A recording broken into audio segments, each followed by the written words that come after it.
Bonjour petits et grands lecteurs, j'espère que vous allez bien. On se retrouve aujourd'hui pour une nouvelle vidéo, une vidéo qui s'inscrit dans une série de vidéos que j'ai envie de faire sur la chaîne, qui a pour but de vous présenter brièvement une maison d'édition et ensuite quelques textes de cette maison d'édition. Aujourd'hui, je vais vous présenter une maison d'édition qui est une maison d'édition plutôt large en termes de publication, mais on va axer plutôt sur l'imaginaire parce que c'est ce que j'ai lu de chez eux, mais je vais vous présenter quand même quelques titres très phares de la maison d'édition que vous connaissez forcément de nom parce que soit il y a eu des adaptations, soit c'est quand même des best-sellers de la littérature. On va s'attaquer à une maison d'édition pour laquelle j'ai travaillé brièvement, donc c'est pour ça, je me suis dit, c'est par surtout le biais de mon stage que je les ai découverts, pas forcément une maison d'édition auquel j'aurais prêté de l'attention par avance parce qu'elle est présente dans le milieu de l'imaginaire, mais sincèrement, quand on regarde les vidéos YouTube, quand on regarde un petit peu tout autour, je trouve qu'on a assez peu de pubs sur cette maison d'édition qui a un parti pris assez chouette. C'est-à-dire qu'elle propose de l'imaginaire qui est plus ou moins bonne qualité, hein, comme toutes les maisons d'édition, mais surtout je trouve qu'il y a un parti pris original pour une maison d'édition assez grosse, du moins une maison d'édition qui appartient à un gros groupe de l'édition. Aujourd'hui, je vais vous présenter les éditions Fleuve qui étaient autrefois les éditions Fleuve Noir, et avec 3 textes qui m'ont assez marqué, qui sont empreints d'imaginaire, autant une sorte de parodie d'un classique à un roman que j'adore, du genre c'est mon kiff ultime en termes de fantasy, et malheureusement la 3e n'est toujours pas traduite, je ne pense pas qu'elle le sera parce qu'en France c'est un genre qui est très particulier, et enfin de la fantasy étrangère qui est, je crois, est une des premières fantaisies axée sur la Chine qui est sortie, et c'est aussi pour ça que j'avais envie de vous présenter la maison d'édition parce qu'elle est assez, je trouve, engagée sur ce qu'elle représente. En toute chose, je voulais simplement vous mettre les dates, voilà, des dédicaces, c'est-à-dire la Japan Tour qui a lieu du vendredi au dimanche du week-end qui fait le chevauchement entre juin et juillet, et ensuite il y aura les Dormantastiques à Dormant, et ensuite pas de salon jusqu'à début septembre. J'ai décidé de ne pas faire de salon cet été parce que je vais pas avoir le loisir de prendre des vacances malheureusement, mais c'est surtout que j'ai subi la canicule l'année dernière et que l'été à 40 degrés, les gens ne sont pas propices pour aller acheter des livres. Alors, les éditions Fleuve, alors je vais dire Fleuve Noir dans un premier temps parce que c'est le nom de la maison d'édition au début. Faut savoir qu'en France, on a un schéma éditorial assez particulier. On a notamment en imaginaire la chance d'avoir des indépendants de l'imaginaire, mais l'édition est surtout segmentée en 2 énormes entreprises, du moins 2 énormes groupes éditoriaux, qui sont les groupes d'Hachette et qui sont les groupes d'Editis. Je sais pas les chiffres, mais vous avez beaucoup plus de chances de tomber sur un livre qui appartient à un grand groupe que sur un indépendant, notamment parce que ils sont représentés en majorité en librairie.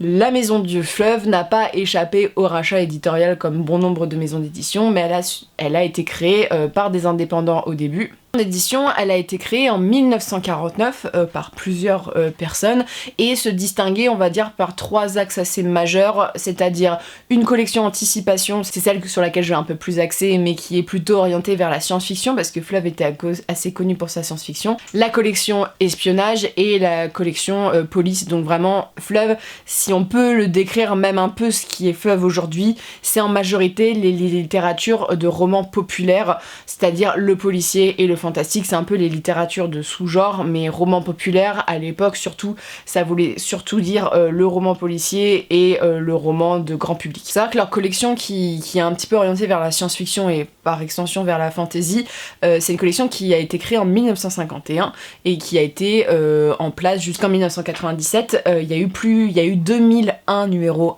qui sont sortis, mais c'est une collection très importante dans l'imaginaire en France parce que c'est une des collections qui a mis en avant en fait la science-fiction. C'est une collection qui a eu beaucoup de succès dans les années 60, qui a mis en avant des auteurs étrangers assez connus, c'est vraiment une figure de proue. Ça a été la collection qui était en concurrence avec l'ancienne collection Le Rayon Fantastique chez Hachette, qui elle malheureusement s'est terminée dans les années 60.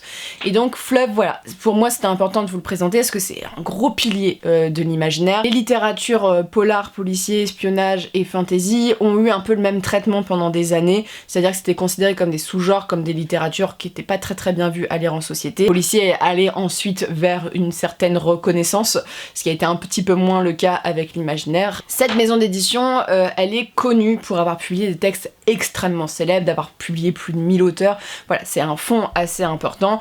Pour ne vous citer que ceux qui pourraient vous parler, c'est la maison d'édition à l'origine des textes d'OSS 117, par exemple, qui a eu une adaptation en film, la Perry Rhodan, par exemple, et surtout les Sant'Antonio. Alors je vous parle de Sant'Antonio parce que quand je bossais pour eux il y a quelques années, les Sant'Antonio, c'était un article du fond de cette maison d'édition. C'est une série qui existe depuis très très longtemps, qui a été refondée au niveau de la charte. Voilà, donc c'est une maison d'édition, notamment au niveau du policier, qui est assez célèbre. Et comme bon nombre de maisons d'édition, va être achetée par un grand groupe, ce qui va lui permettre de se développer. Alors, Fleuve appartient à Univers Poche, un des sous-groupes d'Editis. Alors, Univers Poche, ça comprend Pocket Jeunesse, ça comprend Pocket, ça comprend Kurokawa, ça comprend 10-18, donc des maisons d'édition très très très différentes, mais des maisons d'édition où il y a quand même de l'imaginaire qui est mis en avant. Faut savoir que chez Pocket, par exemple, Pocket, c'est eux qui ont les droits de Tolkien. PKJ est quand même une maison d'édition jeunesse qui a mis très en avant, surtout à l'époque où c'était un peu plus à la mode, l'imaginaire. Maintenant, il y a beaucoup de romans, c'est ce genre de choses. Les éditions 10-18 sont des maisons d'édition où on va avoir par exemple parfois du gothique ou du polar horrifique ou ce genre de choses. Et chez Kurokawa, c'est du manga, donc il y a souvent des choses qui sont assez fantasy sur les bords. Je pense notamment à la série Slime, voilà, le jour où je suis Slime, ou bref, la série où il y a un homme qui décède, c'est un isekai, donc il se réveille dans un autre monde où il est un slime, et tout le but c'est qu'il devienne un peu le maître de ce monde. Donc voilà. Fleuve, c'est une grosse maison d'édition. C'est une maison d'édition qui, comme je vous le disais, parallèlement à des maisons d'édition comme PKJ qui sont très représentées sur les réseaux sociaux, ne sont pas très très présentes sur les réseaux sociaux. C'est vrai que ils ont des très bons titres. Et ce qui est intéressant avec Fleuve, c'est qu'au-delà des très bons titres, je trouve qu'ils étaient assez avant-gardistes sur certaines publications dont je vais vous parler juste après, mais c'est une maison d'édition qui a eu le courage avant d'autres, voilà, parce que c'est un peu plus à la mode aujourd'hui et qu'on est dans une dynamique d'ouverture d'esprit aujourd'hui en France, heureusement, de mettre en avant des cultures différentes par le biais de l'imaginaire. C'est-à-dire que il y a un des textes que je vais vous présenter, c'est de la silk-punk, c'est de la fantasy chinoise. On va avoir par exemple un autre texte que je ne vous ai pas parlé, que je vous mets ici, qui est de la fantasy hindouiste. Alors je ne vous le présente pas parce que je n'ai pas forcément apprécié. Ce roman va notamment traiter du mythe de Shiva, donc ça change énormément de ce qu'on a l'habitude de lire. Je crois que c'est le seul roman que j'ai lu de fantasy hindouiste, et j'ai lu ce roman il y a 3-4 ans. Ce qui me pousse à penser que Fleuve est assez quand même en avance sur ces sujets-ci. Ils prennent pas mal de risques par rapport à d'autres éditeurs un petit peu de la même envergure. Je trouve que leur catalogue propose des textes, alors parfois ça ne matche pas au niveau forcément de l'écriture ou de l'histoire et ce genre de choses, mais l'idée, le fait que ça soit publié, je trouve ça assez chouette. Et de toute manière, là il y en a deux que je vous présente, c'est quand même des romans what the fuck. Je pense pas que j'aurais vu chez un éditeur comme Brajlon ou autre. Après ce bref aperçu de la maison d'édition, je vais vous présenter 3 romans qui représentent un petit peu pour moi ce qui est Fleuve. Le premier, c'est une parodie. Alors celui-ci en plus c'est le tome 2 parce que le tome 1 je l'ai en poche. Fleuve, j'ai dû lire plus de livres d'eux que je ne le pense, dans le sens que ils sont adaptés en poche via Pocket, parce que c'est le même groupe, et ce qui fait qu'il y a sûrement pas mal de livres Pocket que j'ai lus qui étaient chez Fleuve à la base. Le premier que j'ai à vous présenter, c'est Alice au pays des morts vivants. Alors surtout avec ces éditions que je trouve assez chouettes. Donc ici c'est qu'on leur coupe la tête, le premier tome est plutôt dans des nuances rouges. Ce qui est assez pertinent avec cet ouvrage, c'est que déjà l'auteur est indien. Comme je vous dis, c'est pas forcément les nationalités qui sont les plus représentées en imaginaire, et donc ça c'est super positif selon moi. Et on est sur un auteur qui s'était auto-édité à la base et qui a connu énormément de succès, qui est lui-même le fils d'un auteur assez connu en Inde. On va suivre une réinterprétation du mythe d'Alice au pays des merveilles, mais avec des zombies. Dans le premier tome, on a une jeune Alice qui a 15 ans, qui part en guérilla contre les zombies, et je ne vous en dis pas plus parce que c'est le pitch de départ. Faut s'imaginer un peu un pays des morts, ça se passe en Inde, ça a aussi des messages politiques derrière, l'esthétique est assez chouette, et c'est une véritable réinterprétation, c'est-à-dire qu'on va reprendre les éléments principaux d'Alice au pays des merveilles, les thématiques principales d'Alice au pays des merveilles, et les remettre dans une sauce un peu apocalyptique, un petit peu politique. Et ici, on va parler de l'utilisation de l'arme nucléaire, manipulation de masse, de la médecine, et notamment on a une Alice qui va faire la rencontre par exemple du chapelier, qui n'est pas le chapelier habituel, hein. Vous allez voir, c'est un roman d'horreur à la base, et je trouve que c'était plutôt réussi dans l'esthétique, dans le sens que l'histoire, bon, ça reste une histoire classique d'Alice au Pays des Merveilles, avec un côté un peu bazooka sur les bords, mais surtout, je trouve que la réinterprétation des personnages, l'espèce de truc glauque un peu en référence à ces récits post-apo est assez réussi dans ce texte, et moi j'avais passé un très très beau moment de lecture. Il me semble qu'il n'y a que 2 tomes, donc en plus voilà, c'est une jolie petite duologie, et je dois dire que c'est sûrement les couvertures les plus réussies de Fleuve, parce qu'il y a une chose que je peux reprocher à la maison d'édition, mais ce que je peux reprocher en général au groupe Univers Poche, c'est le travail des couvertures qui à mon sens est soit très lisse, sans saveur, soit pas particulièrement pas réussie, mais là je trouve qu'elle est plutôt chouette. Il y a un côté un peu old school qui est assez suite. Je vous présente un livre dont je vous ai déjà parlé, mais pour moi c'est à mon sens peut-être le livre le mieux écrit que j'ai eu chez Fleuve. C'est un roman qui est hyper intéressant, qui est de la vraie fantaisie adulte chinoise, avec le début du silk punk. Donc je vous parle de La Grâce des Rois de Ken Liu. Je vous en parle assez souvent sur la chaîne, mais parce que il n'y a pas 36 livres comme La Grâce des Rois, dans le sens qu'il n'y a pas 36 livres qui vont présenter un nouveau genre, un pays en particulier qui est la Chine, et une histoire qui est quand même assez triste et assez belle, assez politique, parce que je trouve que j'ai lu que les 2 premiers tomes, faut que j'avance, c'est partie des nombreuses séries et qu'il faut que j'achète la suite, mais dans l'histoire donc de La Grâce des Rois, on est dans un monde où à la base il y a eu plusieurs régions, et il y a une région qui a réussi à annexer les autres, avec un empereur qui est un empereur surpuissant, qui a une armée surpuissante du fait qu'elle utilise une technologie quasiment magique. Donc c'est un peu le côté silkpunk dans l'histoire, donc c'est du steampunk mais avec de la soie, donc vraiment de la technologie avec de la soie et pas forcément avec du charbon, de la fumée habituellement. Et on va suivre Mata.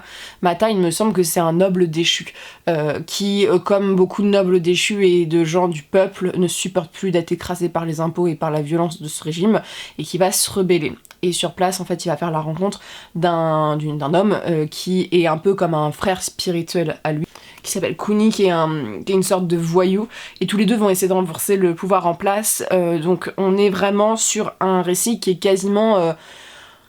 je dirais pas historique parce que c'est pas vraiment historique, mais avec un pseudo-historisme derrière, de la technologie un peu fantasy, et surtout c'est un récit qui est très ancré dans une sorte d'ancien temps, voilà, avec des maisons en bois, les habits, tout. Il y a vraiment la culture chinoise qui est mise en avant, et ce qui est intéressant dans ce texte-ci, c'est au-delà vraiment de l'ambiance du texte qui est réussi, c'est le politique qui est très mis en avant. Surtout dans le tome 2, on va vraiment expliquer comment gérer un royaume, et c'est les personnages, parce que on va avoir 2 frères spirituels qui vont devenir des frères ennemis au fur et à mesure du texte, et je peux vous dire que c'est assez déchirant comme histoire, c'est très triste, et ça parle aussi, comment dire, de l'opinion de chacun et jusqu'où on va aller en fait pour ses idées, et c'est assez intéressant là-dessus. Voilà, il y a des histoires d'amour qui vont parfois vous donner des envies de jeter le personnage par la fenêtre, vraiment,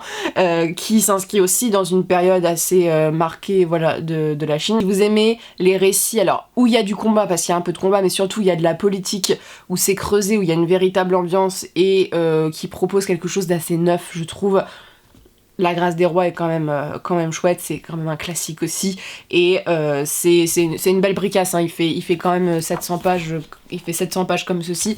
Le livre est très lourd, mais je trouve que ça en vaut la peine si vous êtes intéressé par ces sujets-ci. Alors, si vous n'êtes pas du tout intéressé par des livres type à la poudre mâche, c'est-à-dire des livres de politique où ça parle beaucoup de guerre, de rébellion, d'armée, n'y allez pas parce que ça parle exclusivement de ça, mais l'histoire entre les 2 personnages est tellement belle et triste et tragique que je vous le conseille rien que pour ça, parce que moi ça m'avait beaucoup ému à l'époque.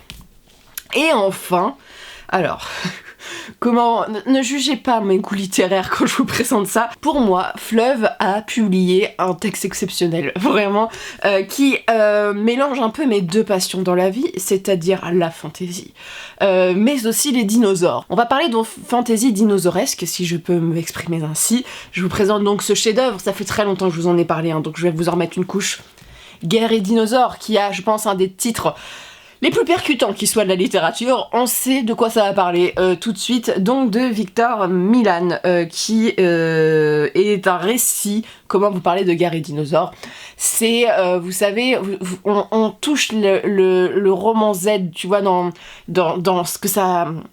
Dans l'idée de base, c'est-à-dire que là on est quasiment proche du Sharknado, hein, vraiment. On est sur cette idée farfelue qu'il y a des hommes qui chevauchent des tyrannosaures pour se faire la guerre, mais le livre c'est bien plus que ça. Il faut dépasser un petit peu ce côté un peu risible, et je pense qu'il faut être un lecteur assez ouvert d'esprit pour lire ce genre de livre, pas être trop premier degré parce que sinon vous allez avoir un peu de mal. On est dans un monde où donc les dinosaures sont élevés dès la naissance pour devenir des armes pour les humains, et on va suivre plusieurs personnages. On va suivre une princesse qui va devoir fuir son royaume, on va suivre des jeunes et magnifiques chevaliers à dos de dinosaures, et on va suivre aussi un homme qui va se réveiller amnésique et être pourchassé, et il me semble que celui-ci va entretenir une relation amicale avec un tyrannosaure un peu particulier, voilà, quasiment, vous savez, à la dragon, tu vois, il sait pas trop, il se cherche,